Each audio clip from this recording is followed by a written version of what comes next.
Dear students, आज हम जो है 12th मैथ्स का जो है फर्स्ट चैप्टर अपना करेंगे रिलेशन एंड फंक्शन। ठीक है,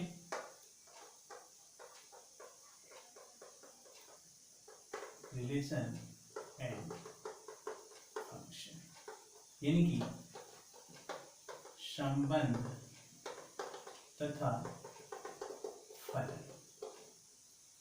इसमें जो हमारे पास जो है जो पहला चैप्टर है मैथ्स का, इसमें हमारे पास 4 एक्सरसाइज हैं और पहली एक्सरसाइज जो है रिलेशन पे बेस्ड है, इसके बाद दूसरी हमारे पास जो है फंक्शन से रिलेटेड है। ठीक है, तो अब सबसे बड़ी बात ये है कि ये जो टॉपिक है ये थोड़ा सा थ्योरिकल टॉपिक हमारे पास है, यानी कि ये जो एक्सरसाइज हमारे पास है इसमें थ्योरिकल काम हमारा ज़्यादा है। ठीक है, यानी कि थ्योरिकल काम यानी कि समझना हमें बहुत ज़्यादा है। और सबसे बड़ी बात ये है कि 12th मैथ्स में अगर देखा जाए तो एक 3D और एक ये रिलेशन एंड फंक्शन और जो हमारे पास एप्लीकेशन ऑफ इंटीग्रेशन है या एप्लीकेशन ऑफ डेरिवेशन या प्रोबेबिलिटी है, तो ये वाले कंसेप्ट जो है थोड़ा सा जो है टफ माने जाते हैं। तो ये जो टफ माने जाते हैं, इस टफ मानने के पीछे जो है एक कारण होता है। वह कारण ये होता है कि हमें जो है इसकी जो प्रीवियस नॉलेज जो हमारी इसमें क्लियर नहीं होती है। तो प्रीवियस नॉलेज क्लियर ना होने की वजह से हमें क्या होता है, जो टॉपिक्स होते हैं टॉपिक्स हमें जो है टफ लगते हैं।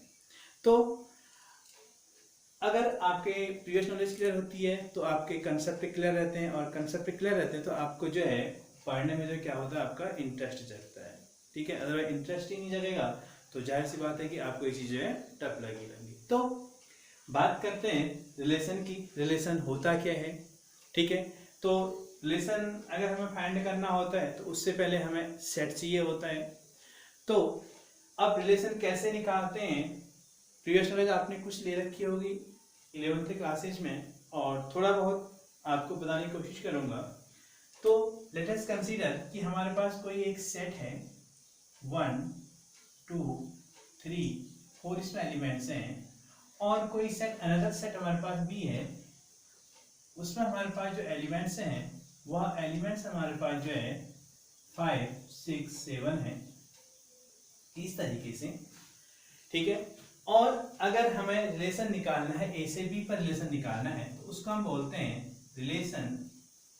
ए से बी पर निकालना है, ए टू बी हम बोलते हैं, या इसको हम बोल देते हैं कि A B belongs to R भी हम बोल देते हैं। ठीक है, ए से बी पर हमारे पास रिलेशन हो जाएगा। ठीक है, अब रिलेशन को निकालने के लिए आपने एक चीज पढ़ी होगी कि जो रिलेशन होता है वह जो है सबसेट होता है आपके पास ए क्रॉस बी का, ये आपने पढ़ा है। और ए क्रॉस बी का जो ये सबसेट होता है तो ए क्रॉस बी हम कैसे निकालते हैं, इसको कार्टेशियन प्रोडक्ट बोलते हैं, कार्तीय गुणन आपने पढ़ा होगा। तो जो ए क्रॉस बी हम निकालते हैं, सपोज ए मेरे पास ये है, बी मेरे पास ये है, अगर मुझे ए क्रॉस बी निकालना है तो ए क्रॉस बी निकालने के लिए क्या करूंगा, ए का टेक एलिमेंट इससे मल्टीप्लाई होगा सारे एलिमेंट रिस्पेक्टिव, तो क्या सेट बन जाएंगे आपके पास, आपके पास बनेंगे 1, 5, फिर 1, 6, 1, 7, 2, 5 और 2, 6 और 2, 7, और इसके बाद 3, 4 और 3, 5, 3, 6 एंड 3, 7, और उसके बाद क्या बनेगा, 4, 1, 4, 5, 4, 6 एंड 4, 7, ये आपके पास जो है रिलेशन बनेगा, यानी कि आपके पास ये जो है कार्तीय गुणन आ गए। अब जो रिलेशन बनेगा वो क्या होता है, subset of A cross B. अब बात ये आती है कि आखिर जो ए क्रॉस बी है उस ए क्रॉस बी के सबसेट कितने बनेंगे। तो हमारे पास आंसर ये होता है कि ए क्रॉस बी के जो सबसेट बनते हैं, यानी कि टोटल जो एलिमेंट्स हैं उसको निकालने का तरीका होता है, हम ये बोलते हैं कि माना, ये कैसे रखते हैं, यदि सेट ए में नंबर ऑफ एलिमेंट्स सपोज यहाँ पर 4 है तो 4 लेते हैं, एंड सेट बी में in set B number of elements are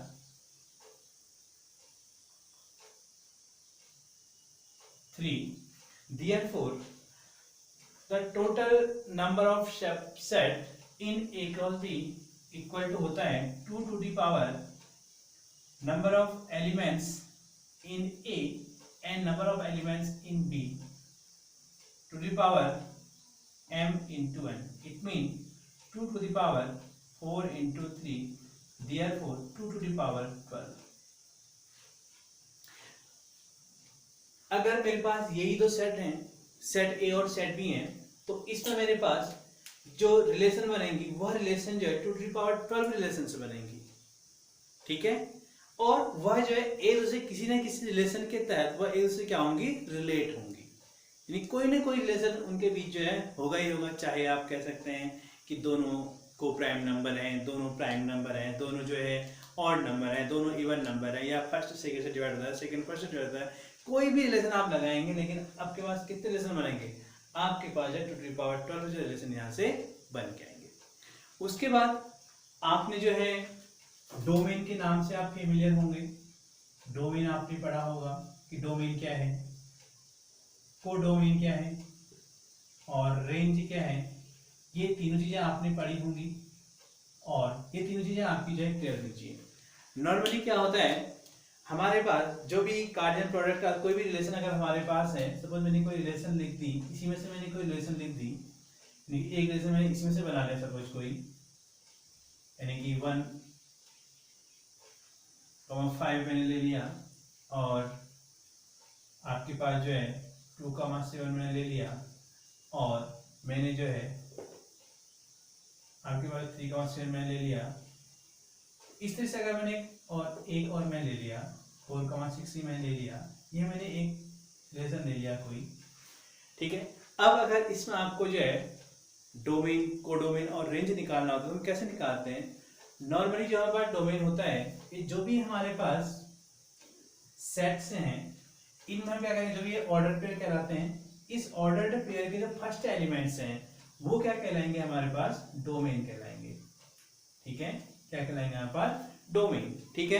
first elements of given order pair, ठीक है, इन ए रिलेशन, ठीक है। तो क्या कहलाएंगे यहाँ पर 1, 2, 3 एंड 4। इसमें 1 था, इसमें 2 था, इसमें 3 था, इसमें 4, तो यहाँ पर क्या कहलाएंगे, डोमेन। अब बात आती है रेंज की। रेंज हमारे पास क्या हो जाएगी, रेंज हमारे पास जो है जो इसके बाद के एलिमेंट्स, यानी कि 5, 6 से 2 बार है तो एक बार लिखेंगे, और 7, ये क्या हो जाएगी इसकी रेंज। अब बात आती है कोडोमेन की, ठीक है। तो जो कोडोमेन होता है वह कोडोमेन जो होता है वह जो है ग्रेटर एंड इक्वल आर होता है।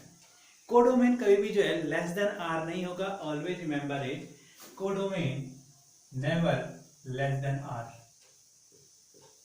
ठीक है। आर फॉर रेंज, कोडोमेन हमेशा या तो रेंज से बड़ा होगा या रेंज के इक्वल होगा, लेकिन कोडोमेन कभी भी जो है रेंज से छोटा नहीं होगा, ठीक है। और नॉर्मली कोडोमेन हमारे पास क्या होते हैं, जो सेकंड सेट हमारे पास होता है उसके जो जितने भी एलिमेंट्स है वो सारे कोडोमेन में आते हैं, ठीक है। All elements of second set, अगर हमें किसी दो सेट में रिलेशन फाइंड कर रहे हैं A to B, if we find a relation between A to B, then all elements of set A are known as domain and all elements of set B are known as codomain. And if we relate set B to set A, then the all elements of set B are known as domain and the all elements of set A are known as codomain. Okay? तो ये सारी चीजें हमारे पास जो है इसमें होती हैं कि डोमेन क्या हुए, कोडोमेन क्या हुए, ठीक है। तो फिर से रिपीट कर रहा हूँ, तो अगर ए से बी में हम एक रिलेशन निकाल रहे हैं, एक संबंध निकाल रहे हैं, उसको लिखने का तरीका हमारे पास ये भी होता है, ये भी होता है, ठीक है। और इस केस में अगर ए से बी में रिलेशन निकाल रहे हैं तो ए के सारे एलिमेंट्स डोमेन कहलाएंगे और बी के एलिमेंट्स हमारे पास क्या कहलाएंगे, कोडोमेन कहलाएंगे, ठीक है। और अगर बी से ए में निकाल रहे हैं तो उल्टा हो जाएगा, ये डोमेन हो जाएगा, ये जो है कोडोमेन हो जाएगा। लेकिन यार रिलेशन दी है तो रिलेशन के हिसाब से हम जो है इस तरह से अगर कोई सेट बना के मैं दिया है तो सेट की हमारे पास फॉर्म होती है, आपने पढ़ रखी है, सेट बिल्डर फॉर्म भी आपने पढ़ रखा है, आपने रोस्टर फॉर्म पढ़ रखा है, ठीक है। टाइप्स ऑफ ब्रैकेट भी वहां पर आपने पढ़ रखे हैं प्रीवियस क्लासेस में। तो टाइप्स ऑफ ब्रैकेट की कंडीशन भी आपकी जो है क्लियर होनी चाहिए, ठीक है। तो ओपन ब्रैकेट, क्लोज ब्रैकेट, ठीक है, सेमी ओपन, सेमी क्लोज, ये सारे हमारे पास कंसेप्ट होते हैं। तो फिर से थोड़ा सा मैं रिमाइंड कराता हूँ। अगर कहीं पर हमारे पास कोई एलिमेंट्स हैं और ये ब्रैकेट किस तरह से यूज हुआ है, सपोज इसके अंदर अगर आपने वैल्यू जो है 1,6 लिखी है, इट मीन इसकी जो वैल्यू हो जाएंगी वह वैल्यू हमारे पास हो जाएंगी, क्या हो जाएगा हमारे पास कि जिस नंबर के आगे ये ब्रैकेट लगा है यानी कि वो नंबर भी हमने लेना है, यानी कि 1 भी हमें लेना है और 6 के बाद लगा है तो इट मीन 6 भी हमें लेना है। बाकी इसके बीच की सारी वैल्यूज हमारे पास आएंगी 1, 2, 3, 4 एंड 5। ये अगर यही ब्रैकेट हमारे पास 1,6 कुछ ऐसा होता तो इट मीन क्या हुआ, इट मीन ये हुआ कि आपने 1 और 6 को छोड़ देना, यानी कि इस तरह का ब्रैकेट लगा है तो आप इसको छोड़ देंगे। जो ब्रैकेट के इस ब्रैकेट के पास के एलिमेंट्स हैं उनको आप क्या कर देंगे, छोड़ देंगे। 1 को आप छोड़ देंगे, 2 लिखेंगे, 3 लिखेंगे, 4 लिखेंगे और 5 लिखेंगे, ठीक है। अब अगर इस तरह का ब्रैकेट है और इसमें 1 और 6 लिखा है, इट मीन क्या हुआ, इसके अलावा अनदर कोई एलिमेंट्स इसके अंदर नहीं होगा। और अगर आपके पास कुछ ऐसा है 1,6 कुछ ऐसा है, इसका मतलब क्या होगा, 1 से आपने लिखना स्टार्ट करना है, 6 को आपने लिखना है, तो 1, 2, 3, 4 एंड 5 हो जाएगा। अगर यही आपके पास कुछ ऐसा हो जाता तो इसका मतलब क्या हुआ, आपने इसको नहीं लिखना है, 2 लिखेंगे, 3 लिखेंगे, 4 लिखेंगे, 5 लिखेंगे और 6 लिखेंगे। तो कहने का मतलब ये है कि आपको जो है ब्रैकेट की नॉलेज आपकी क्लियर होनी चाहिए और आपको जो है रिलेशन निकालने के लिए हम जो है कैसे ऑर्डर पेयर बनाते हैं, और ऑर्डर पेयर अगर हमारे पास हैं तो कोई दो सेट हमारे पास है उसके ऑर्डर पेयर हमारे पास हैं, तो बिहाफ ऑफ दिस कितने हमारे पास रिलेशन बनेंगे, 2 to power m into n, ठीक है। m number of elements in first set and number of n है हमारे पास है number of elements in second set, ठीक है। तो दोनों टू की पावर में लेंगे, दोनों को मल्टीप्लाई करेंगे तो उतने हमारे पास क्या हो जाएंगे, रिलेशन हो जाएंगे। अब अगर वी हैव एनी रिलेशन, कोई भी हमारे पास रिलेशन बन के आ गई है, तो उस रिलेशन में जितने भी ऑर्डर पेयर हैं, ईच ऑर्डर पेयर का जो फर्स्ट एलिमेंट्स होगा वह जो है डोमेन को शो करेगा, और जो हमारे पास जो सेकंड एलिमेंट्स होंगे वह जो है रेंज को शो करेंगे, ठीक है। और जिस सेट को लेकर के हमने जो है सेकंड एलिमेंट्स लिखे हैं ऑर्डर पेयर के, वो पूरा सेट जो है क्या कहलाएगा हमारे पास, कोड डोमेन कहलाएगा, ठीक है। इस सब के बाद हम जो है अब टाइप्स ऑफ रिलेशन की बात करते हैं, और जो आपके 12th क्लास में रिलेशंस हैं उसके बारे में बात करते हैं। और पहले हम जो है रिलेशन लेते हैं कि आपके टाइप्स ऑफ रिलेशन क्या होती है, उसको मैं जो है आपको नॉर्मली एक्सप्लेन करता हूँ, और उसके बाद जो 12th क्लास के हमारे पास मेन रिलेशन है उसको जो थोड़ा सा डिटेल में पढ़ते हैं, ठीक है। अब देखिए, अब हम बात करते हैं टाइप्स ऑफ रिलेशन की, और किस पर हमें ज़्यादा जोर देना है ये भी हम बात करेंगे। देखिए, एट फर्स्ट रिलेशन क्या होता है आपको मैंने पहले बता दिया है कि subset of A cross B, यानी कि relation are the subset of cartesian product. Cartesian product क्या होता है, A cross B, it mean are subset of A cross B, ठीक है। आगे बस तो ये हो गया। इसके बाद पहला सेट हमारे पास है नल रिलेशन, वॉइड रिलेशन या एम्प्टी रिलेशन, ठीक है। कोई भी तीनों से कोई भी एक नाम को बोल सकते हैं, नल रिलेशन भी इसको बोल सकते हैं, वॉइड रिलेशन इसको बोल सकते हैं, और एम्प्टी। जैसे कि आपको नाम से लग रहा है कि एम्प्टी यानी कि इसके अंदर कोई एलिमेंट्स नहीं आएगा, यानी कि सिर्फ इसमें क्या आएगा, फाई आएगा। क्या आएगा इसमें, फाई आएगा, ठीक है। कोई भी जहां पर कोई भी एलिमेंट्स नहीं है उसको क्या बोलते हैं, फाई। यूनिवर्सल रिलेशन मतलब क्या होता है, सार्वत्रिक, यानी कि इसमें हर कोई चीज आएगी, यानी कि ईच एलिमेंट्स ऑफ ए, यानी कि किसी भी एक सेट का प्रत्येक एलिमेंट्स क्या होगा, दूसरे सेट के प्रत्येक एलिमेंट से क्या होगा, रिलेट होगा, ठीक है। तो उसको क्या बोल देंगे हम, यूनिवर्सल रिलेशन बोल देंगे, ठीक है। उसके बाद है आइडेंटिटी रिलेशन, यानी कि आइडेंटिटी मतलब इसकी जो है जितने भी एलिमेंट्स होंगे ये सब अपने आप से रिलेट होंगे, ठीक है। और रिप्लेस रिलेशन भी कुछ ऐसा ही है कि प्रत्येक एलिमेंट जो क्या होता है अपने आप के तुल्य होता है, यानी कि अपने आप से रिलेटेड होता है, लेकिन इन दोनों में एक माइनर डिफरेंस है, वो जब अभी बात आएगी उसको क्लियर करें। ठीक है, पहले हम इन पे बात करते हैं। ठीक है, नल और एम्प्टी सेट, ये यानी कि नल सेट यानी कि एम्प्टी रिलेशन और यूनिवर्सल रिलेशन, ये दोनों हमारे पास जो है ट्रिवियल रिलेशन कहलाते हैं। ठीक है, क्या कहलाते हैं? ट्रिवियल। तो ट्रिवियल मतलब क्या होता है? हिंदी में इसको बोलते हैं तुच्छ रिलेशन। ठीक है, जैसे मैंने कहा कि एक गर्ल्स कॉलेज है और आपको ये बताना है कि उस गर्ल्स कॉलेज में अगर 6 से 12 तक की कक्षाएं चलती हैं तो उसमें आपको बताना है कि क्लास 10th में जो है नंबर ऑफ बॉयज कितने हैं। तो ऑफकोर्स अगर गर्ल्स कॉलेज है तो वहाँ पर नंबर ऑफ बॉयज तो कोई होंगे ही नहीं, तो इसलिए ऐसे केस में इस रिलेशन को हम क्या बोलेंगे? एम्प्टी रिलेशन बोलेंगे, और वहां से हमें सेट मिलेगा, और कैसा मिलेगा? एम्प्टी मिलेगा। ठीक है, यूनिवर्सल। ठीक है, यूनिवर्सल रिलेशन एक जो है बॉयज स्कूल है और उसमें हमें बताना है कि क्लास 10th में पढ़ने वाले जो बच्चे हैं वो सब लड़के हों, तो सबके सब क्या हो जाएंगे? उस पर आ जाएंगे। यानी कि कहने का मतलब ये है कि अगर हमारे पास जो है किसी एक सेट के जो एलिमेंट्स हैं, अगर वह जो है सारे के सारे एलिमेंट्स जो हैं वह जो दूसरे सेट के सारे एलिमेंट्स से रिलेटेड हों, रिलेट हैं, तो उसको क्या बोलेंगे? हम यूनिवर्सल रिलेशन बोलेंगे। अब आइडेंटिटी रिलेशन क्या होता है? तत्समक संबंध। इस हमारे पास क्या होता है? अगर मेरे पास कोई एक सेट है और इस सेट में मेरे पास एलिमेंट्स हैं 1 2 3 4 और मैंने एक रिलेशन फाइंड किया, और रिलेशन फाइंड करने के बाद सेल्फ से करूंगा तो एक और से ही निकालूंगा। अगर इससे मुझे रिलेशन निकालना है, रिलेशन क्या बन जाएगा आपके पास? अगर वह रिलेशन जो है 1/1 2/2 3/3 और 4/4 आया, तो ऐसा बना, तो आप इसको क्या बोलोगे? इसको जो है आप आइडेंटिटी रिलेशन बोलोगे। क्या बोलोगे इसको? आप आइडेंटिटी रिलेशन। ठीक है, आगे बात समझ में? आइडेंटिटी से बात क्लियर होगी। तो ये आपके पास जो है आइडेंटिटी रिलेशन हो गया कि अगर 1 2 3 4 एलिमेंट्स हैं और सारे के सारे एलिमेंट्स इस तरह से आ रहे हैं। ठीक है, अगर इसके साथ यहाँ पर जो है अगर ये सारे आते और साथ में अगर 1/2 आता तो यह फिर जो है आइडेंटिटी रिलेशन जो है नहीं कहलाता, बट यह रिलेशन जो है रिफ्लेक्सिव रिलेशन हो जाता। तो आइडेंटिटी रिलेशन और रिफ्लेक्सिव रिलेशन में इतना ही डिफरेंस है। ठीक है, कि आइडेंटिटी रिलेशन में क्या होगा कि जितने भी एलिमेंट्स होंगे किसी सेट में, तो उतने सारे एलिमेंट्स की जो इमेज होगी वो सेल्फ से बननी चाहिए। तो सेल्फ से इमेज बन रही होगी तो क्या कहलाएगा? आइडेंटिटी कहलाएगा।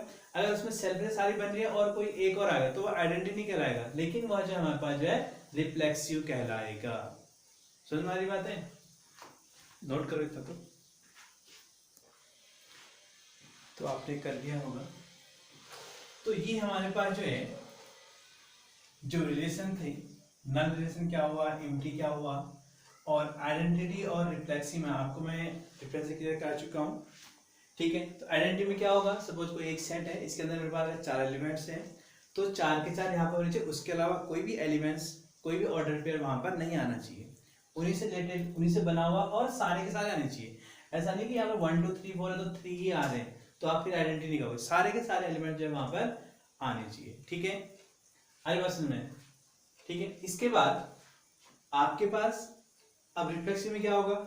रिफ्लेक्सिव में भी यही कंडीशन है कि सारे एलिमेंट्स जो वहां पर आने चाहिए। ठीक है, एक और थोड़ा सा हम ये भी कह सकते हैं कि अगर यहाँ पर ए रिलेशन अगर हमारे पास 1 2 3 4 है तो आइडेंटिटी में क्या होगा? जैसे 1 1 2 2 3 3 आ गया तो भी आइडेंटिटी हमारे पास जो है कहलाया जाएगा। ठीक है,